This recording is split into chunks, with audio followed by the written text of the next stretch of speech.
Hi friends and welcome back to my channel, and if you're new here, hello. My name's George Agenbar and I'm a UK music producer. In today's video we're going to be having a look at bedroom pop and how you can make a bedroom pop song. So if this is something you're interested in, then make sure you stay tuned and hit the subscribe button and notification bell for new videos every Wednesday. And things will never be the same when I hear your name since you kissed me in the rain. Bedroom pop has certainly been on the rise in recent years, but it's still really hard to define. Most people think of bedroom pop as lo-fi music, which is music that has imperfections in the recording or poor sound quality. And bedroom pop is this, but it's also so much more. It's about using whatever resources you have to create some perfectly imperfect music. And what I really love about this genre is that it's so diverse. There's no set rules. Sure, a lot of the songs within the bedroom pop genre sound dreamy and have this certain vibe and aura to it, words that I'll likely be using a lot throughout this video. But there are no set rules you have to follow. Now, I could talk about all the different ways you could create a bedroom pop song. However, we'd be here for hours and hours. So I thought that in this video, I would actually write a song in the genre and take you guys along with me to show you a bit of my workflow. I'm going to start off with a pop tempo of 110 BPM. So it is a bit on the slower side, but this means that I can write some quite jumpy bass lines and still have the song sound quite chill. Normally, when I write a pop song, I do like to start off by writing the bass line, as I feel that this gives the song character and the energy. However, bedroom pop is more about the feel and the vibe, which I think you get more from the chord progression that you use. So I'm going to start off by writing the chord progression. And another key thing to note before I start actually writing the song is that bedroom pop doesn't have a lot of different instruments or a lot of different hooks and melody lines. It's quite minimalistic, so I'm going to try and keep with that too. Today I'm going to choose to use the electric piano sound as the main instruments that will play the chord progression. To start with, I'm going to keep the chords really simple and use some upwards harmonic motion to give the song a happy, uplifting feel. So I'm going to start with an E minor chord and then move up one to F major, jump to A minor and then finish on G major. And it sounds like this.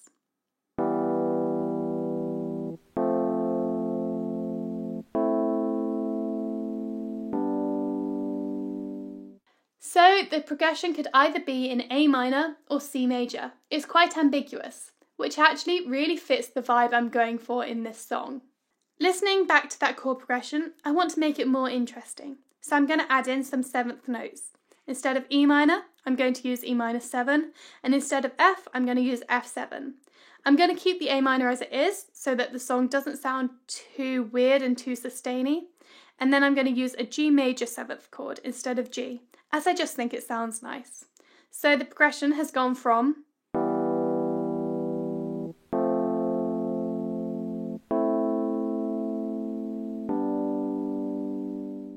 to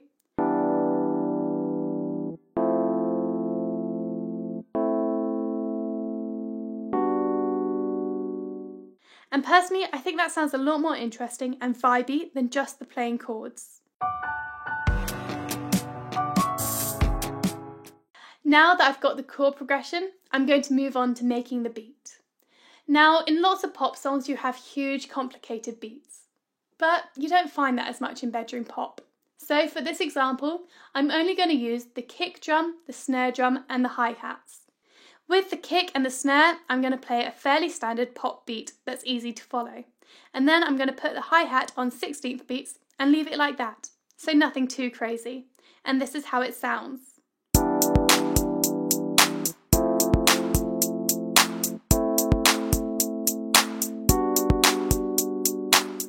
I know that at the moment the beat sounds quite annoying, especially that really piercing hi-hat.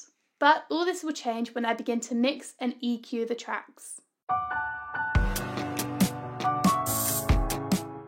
Onto the bass guitar. Now, a lot of bedroom pop has some really clear and funky bass lines that are easy to pick out, follow, and have great riffs. And I'll be honest with you, when I wrote this bass line, it was a lot of trial and error. I didn't really have a technique for writing it, I was just playing along, seeing what I came up with, and keeping the parts that I liked.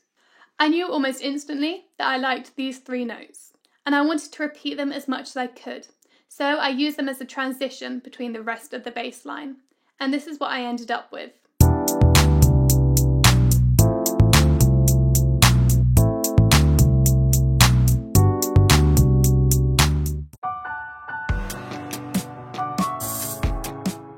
Then I moved on to the vocals, and I actually found the lyrics really hard to write. I knew that I wanted to go for this chilled, nostalgic, summery sort of vibe, so please forgive me if the lyrics aren't the best at the moment. But I also knew that I wanted the vocals to really carry and drive the song along, a lot like Clara's stuff does. And so I kept the melody quite simple on 1 or 2 notes really, and I made it really short and punchy to help give that song that energy and the drive. Summertime and drinking wine with you. Late nights in this bed for 2. Wrap me up, show me that you still care. Look back, baby, it's still there.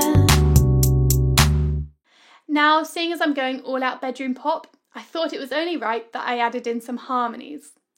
A lot of songs in this genre use harmonies really sporadically, and so they're just used to punctuate certain lines or words in the song. And so that's what I tried to do with my harmonies, and this is what I have. Summertime and drinking wine with you. Late nights in this bed for 2. Wrap me up, show me that you still care. Look back, baby, it's still there.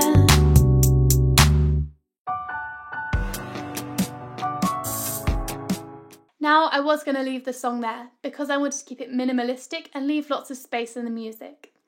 But I decided to add an airy high synth. And the reason I did this is I felt that as the song was, it just wasn't capturing that dreamy sort of vibe. So this is how it sounds with the synth in. Summertime and drinking wine with you. Late nights in this bed for 2.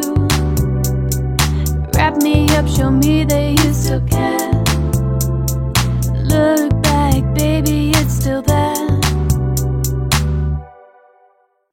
I think that it sounds a lot better.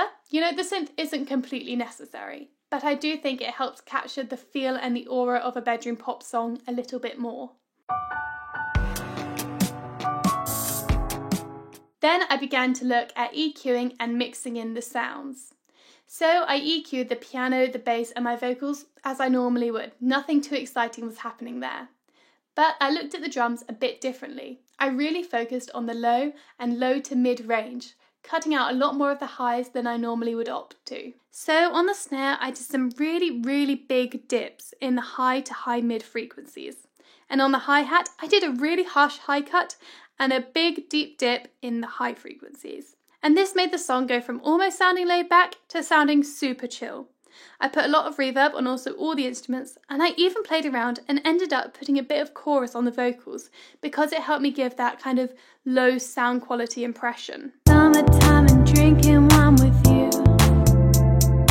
Late nights in this bed for 2. Wrap me up, show me that you still care. Look back, baby, it's still there. I think that really the most interesting thing I did with mixing this song was add in a bit of pink noise. Now, the reason that I did this was that bedroom pop doesn't tend to use the best sound equipment. It normally has a bit of noise. But with this song, I've used all MIDI instruments and a pretty decent condenser microphone for my vocals. So all my tracks were almost crystal clear and I wasn't getting that noise. And so by adding in some low-level pink noise, it really helped me capture the bedroom pop sound just a little bit more. Here it is with the pink noise in. Summertime and drinking wine with you. Late nights in this bed for 2. Wrap me up, show me that you still care. Look back, baby, it's still there.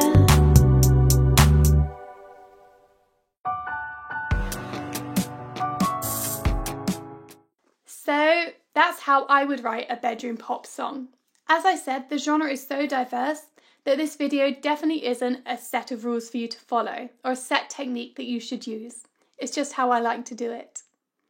All in all, I think bedroom pop is a really great genre, especially for people with home recording studios who don't have the funds or the access to really high-end studios or really high-end equipment.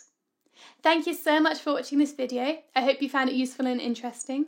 Let me know what you thought in the comments below and if there are any other videos you'd like to see in the future. Make sure you hit the subscribe button and notification bell, and I will see you again soon.